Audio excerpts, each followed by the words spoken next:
lack of transparency and the fact that they are hiding the audit logs that we know show significant issues, and that they are 100% disenfranchising people and candidates from their votes. Clay, are you on with us? Yes, I am.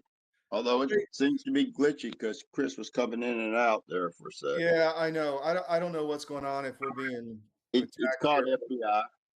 Yeah. So Clay, give us your vulnerabilities that you see and what needs to be done. Just one vulnerability or what? No, it's the main ones you see that need to be dealt with. Well, I see all Dominion systems need to be pulled out of operation. Period. Due to there's an egregious violation on the encryption, right, and the way the database is set up, and the encryption they do have implemented, it is not implemented correctly. Therefore, there's no integrity to those systems whatsoever. Chris, does that relate to the blank ballot issue that you found, or is that something different? No, it's all one and the same. None of the machines that I've looked at, none of the audit logs that I've looked at, none of the systems that I've looked at comply with any of the certification requirements. The encryption is definitely one part of it.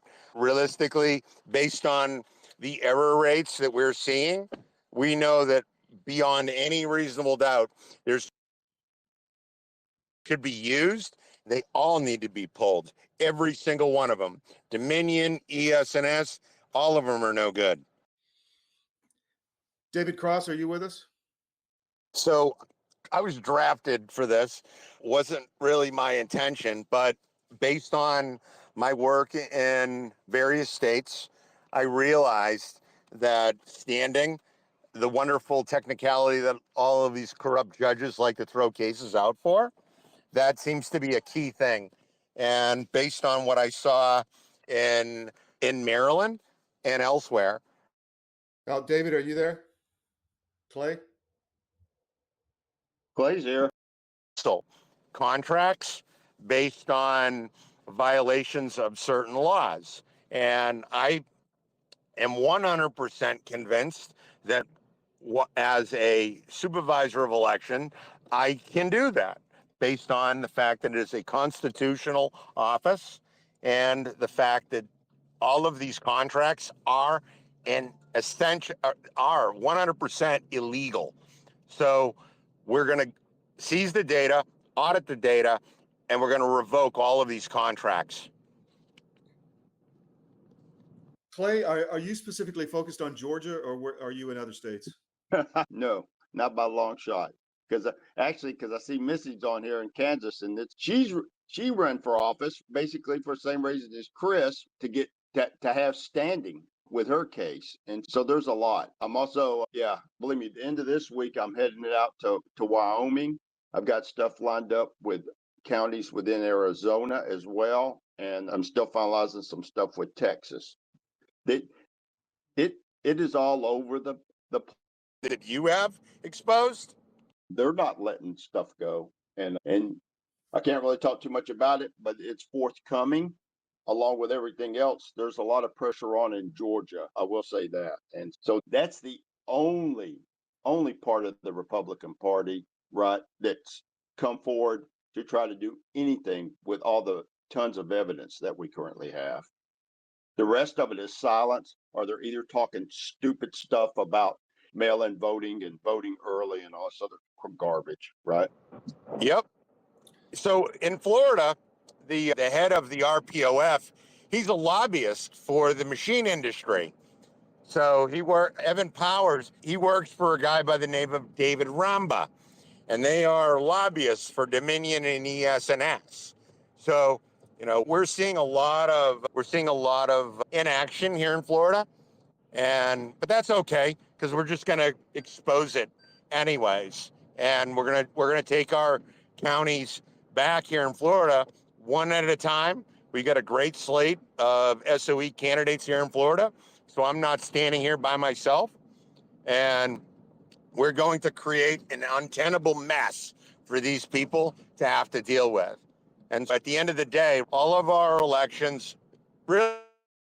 I'm still a big believer that one of the major vulnerabilities is when ballots get mailed out, there's a potential for them to either be intercepted, or when they're printed, you have the ability for them to be picked up, by bad actors. And when I pose that particular situation and scenario to the different election directors across the state, they almost uniformly they all take offense because they feel like I'm accusing them, or their staff of doing something wrong. And the reality is that I'm not accusing anybody. What I'm concerned about is maintaining chain of custody. And as it stands right now, we've got chain of custody when it comes to, if you go into to vote in a precinct, somebody checks your ID. They then give you either a voter card or a voter ballot.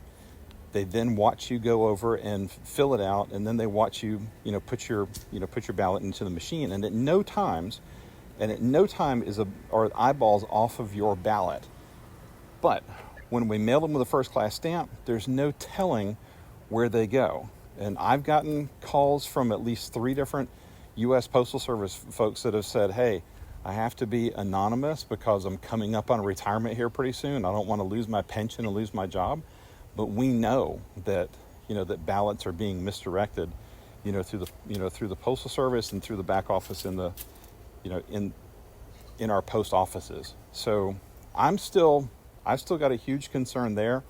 And then I also know that with the work that Mad Liberals has done, and I wish he was on here right now, he's showing that that ballots have been duplicate scanned, and they weren't just. It wasn't like a batch of like 100 or 200 or 300 of these ballots were picked up and accidentally run through the scanner a second time because they would all be in the same order. They're scrambled. I mean, they're totally scrambled in such a way that, it's almost like somebody shuffled the deck. And why they did it, we don't know. But we do know that it did happen for a fact. So there's still too many problems that are going on. And I guess the last thing I'll leave you with is war-torn Trump just used a word a couple minutes ago where he said maladministration. And honest to God, I think that's what you have to call it at this point right now, because if you say the word fraud, it comes out as a dog whistle to anybody that you're talking to, particularly politicians. And they hate that word. But you just got to understand, the system that's in place right now benefits the people who are there. So thank God everybody's, getting involved, and we're all doing our own part to try and help bring uniformity back to this, and to bring back, some semblance of accountability. David, I have a question for you. So we just had a ruling from the state election board, which I guess is not finalized yet, that they will have to count the ballots at the precinct level to make sure they match the machine counts.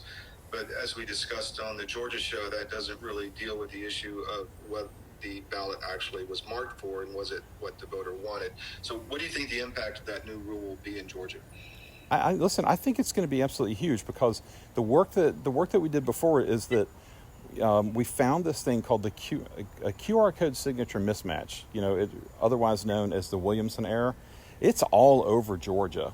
And when I was at the state election board meeting on Tuesday, there was a guy sitting next to me named Ambrose King from Tift County District 1 School Board. He lost his race by 2 votes, all right? And in that race, I think it was like 156 to 154. It was some really small number of people voted. But the key thing that happened was there was one precinct that had 5 votes. All 5 votes went to his opposition, but he knows for a fact that his aunt, his uncle, and one of his very good friends voted in that precinct, and they voted for him. And they don't understand how that's, how their vote was not recorded accurately. And so we've requested the slog files, the ballot images, the cast vote record, and we're tearing that apart right now. In fact, Mad Liberals was working on it last night. Yeah, David brought up some good points, because I was there when David tried to introduce introduced his rule about the mail-in and to be able to better track it for a chain of custody.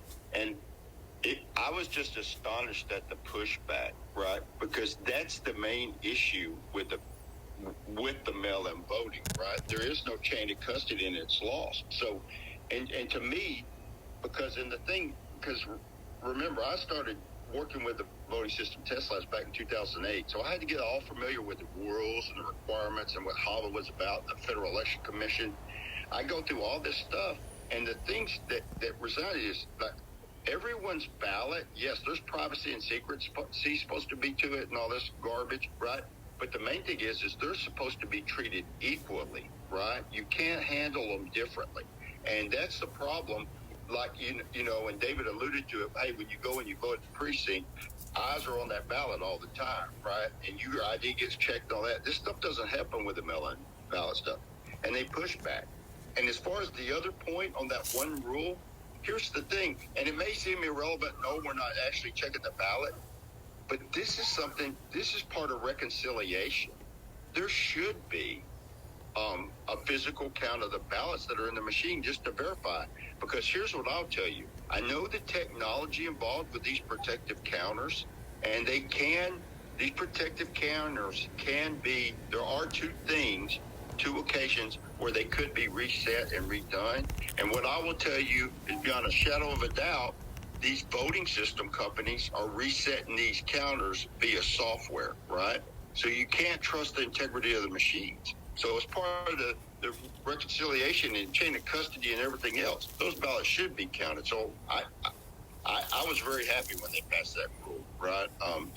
Because I can't believe it was 3-1, but that was a hard-fought thing. I'm sort of upset they didn't take David's rule because all that would do is strengthen up the mail-in voting. It's not like he's trying to get rid of it. He's just trying to improve security on it, you know? And it was immediate pushback from the board, so. Exactly. Interesting. Chris, how are you going to ensure that they don't cheat and prevent you from winning? That's my question. So one of the things that we did just the other day, we got a hold of the vote by mail ballot list that they're going to use to send out the vote by mail ballots this week. And we did a pretty in-depth analysis on it. And we found some pretty shocking things this week.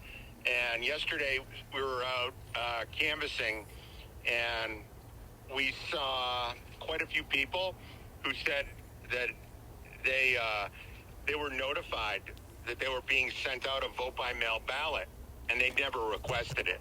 And when we looked at the list, we saw many thousands of people who all requested their vote-by-mail ballots on the same day. How does that happen? And so we know that there's significant issues. We know that a lot of vote-by-mail ballots have been sent out to people who moved out of the state permanently. We know that a lot of these vote-by-mail ballots have been sent out to people who moved out of the county permanently. We know that a lot of these vote-by-mail ballots have been sent out to people or sent out to alleged voters at addresses that haven't received any mail for the past 90 days. But yet, within the last 30 days, requests for vote-by-mail ballots have been sent out to these addresses. And this is going on in such volume that it would definitely impact the outcome of my race and other candidates who are running in this primary. So we're targeting that, and there's going to be a lot of challenges coming out over this, and we're not going to stand around and let our elections be stolen. Excellent. David, do you have anything else? Yeah, I've got one really interesting revelation that happened just this past week with regard to the accuracy of the voter rolls. So we've developed a tool that we're using for multiple purposes, and all of the data that's going into it is coming from the Secretary of State's voter history files, which, by the way, the Secretary of State just recently stopped us from being able to do automated downloads using an API, on a daily basis to go and fetch that information. So now they're if they see you on there more than a certain number of times, and we don't know what that certain number of times is, it recognizes your IP address and then says, hey, no more downloads for you. So the Secretary of State is trying to block that right now. Why they want to do that, I don't know, but they are, and that's with regard to the folks that are falling off the voter list. Now, with regard to the accuracy of current list right now, I'll give you a for instance. In Forsyth County, I pulled up a list of people that were over the age of 50 whose last voted date was more than 20 years ago. And there were, I think, 589 of those people. And when my contact over at Forsyth County got back to me, that person said that, well, they've had all of these people, none of them have had any contact with the elections department at the county, but because they went and changed their address or updated their driver's license, Motor Voter sends a notification over to the elections office that says this person changed their address, and that's forcing their system to recognize that as a touch. And so that's why these people are not falling off the list. And that rule is in place because of Motor Voter, and the counties want to get rid of it because they've got bloated voter rolls with people that are showing up on the list that don't vote and haven't had any contact with the elections office, but just because their driver's license is being updated, that's why they're kept on the list. And I came across one lady who was 90 years old and hadn't voted in 30 years. And so this is just Forsyth County, 589 people. There's no telling how many more that we've got, but I started looking in Forsyth in Fulton and Cobb and Gwinnett, and there's thousands that are out there just like them. Wow. Well, gentlemen, do we have anything else we need to talk about? One more thing I want to bring up, and this is really important because everybody's talking about the illegals voting or non-U.S. citizens voting, right? That's a big concern. At least I know that is here in Florida, a huge concern. Well, a funny thing is when a person goes to jury duty, right? You have to be a United States citizen to serve on the jury. Well, there is a master jury pool list that the Department of Motor Vehicles, in conjunction with the clerk of court, they have to generate this list, and they have to ensure that all of the people in the jury pool list, okay, they are also U.S. citizens. So one of the things that we've been trying to get access to is this master jury pool list, because ultimately it's a public record, right? So the Florida DMV is supposed to provide this list to the clerk of court. The clerk of court is then also supposed to append this list with people who they check to verify are also U.S. citizens.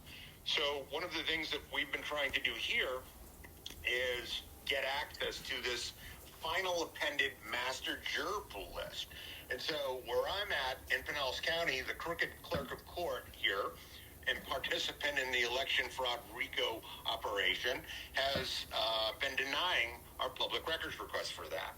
But this is a data point that people across the United States in various counties, they should be trying to get access to. Now, we know that there are different avenues of fraud, right? And not everybody cheats the same way. But this is a good data point that you can use to cross-reference to help clean your voter rolls and hold these people accountable. Because we're trying to do that here in Florida, and this will probably be the basis of a lawsuit or 20. David, anything else? Last comment? I'm just saying, I would just tell folks that are out there, please, share this recording. There's not a ton of people on here, but by using your network, you can share this out there. And the main thing is we got to get people involved. So follow the work of the folks that are on here, particularly, Clay and Chris and Mad Liberals was not able to be on here. Follow these folks, see what's going on, keep up with what's happening, and be involved. And we've had an issue with recording these. I'm not sure if this is being recorded or not. If it's not, we're going to post up the audio on Miami Independent and across CDM. So that will be available within an hour or two. So we'll get that out all over the network. Clay, anything else from you? No, just people got to act. We can't let this go on, right? You got to get involved with the election process, because if you don't, we're going to get towed. And I think it's great that Chris is running. I know Missy's on here. I see her as a listener. That a lot of people are stepping up, don't even want to be involved with politics, but they're running just so they can have standing to fight back, right? And that's what we've all got to do. We got to just stand up and act and stop this corruption. And Chris, last words? Get involved. We need poll watchers. We need people there watching. So if you live in a county that's using an ES&S machine, we need you to get involved and be a poll watcher to make sure that people are not being notified that there are blank ballots being cast. Because we know in Florida, that is one of the vectors of fraud. That's a main vector of fraud here in Florida. And it was such a big vector of fraud for Florida that we caught them on it, so that they tried to change the law to hide them having to report the blank ballot data now. So they're trying to hide that. So we need to have people come out. We have standing. We've got 11 SOE candidates that are going to be able to fight this. But we need people to get involved, hold their people accountable, ask them what's going on. So that's what we need. We had Kevin Moncla. Just apologize if I didn't see you earlier, Kevin. Go ahead. Are you there? I am. How are you guys? Good. Can you give us your top vulnerabilities and what needs to be done to correct them? Past 3.5 years, I've come to the conclusion that the top vulnerabilities is that there is no reconciliation at the polling location anymore that compares the number of ballots cast to the number of people who come in through the front door. It has been a movement in this country where they're just counting the number of ballots cast, and there's no voter reconciliation. It has to be done at the polling location. It only makes sense. It happens in every other facet of life. Whenever you're conducting transactions for anything of value, you check your transactions. You do an accounting, and that is the whole. Do you think the new Georgia rule that SEB is looking to approve going to help? I think these rule changes this week were critical and historic, but there's more work to do. And unfortunately, folks like the chairman are trying to thwart that effort. If you can believe it. Yeah. It's ugly. So what can Joe Back and Donuts, who's listening to this, do to help that effort? Boycott Waffle House. Boycott Waffle House would be a good start. Second would be to email the state election board members and tell them demand accountability. Because in Georgia, there is none. And folks like War-Torn Trump that's on here, Clay, can tell you, and David, there is no record for the 2020 election first count. There is no appreciable record at all. And any of us can go to court and defend that. Yeah. If we could just get the venue. Well, anything else, guys, before we end? Nope, I'm good. Okay, so this recording will be one way or the other up on the Miami Independent and across the CDM network on all our socials soon. So if this doesn't record, so we've had some issues in the beginning, but we'll get this down. I don't know if what it was, but stuff wasn't working in the beginning. But thank you guys for coming on, and I think it ended up very informative, and we'll get this out there. Thank you. Thanks for having me, Tom. All right, bye.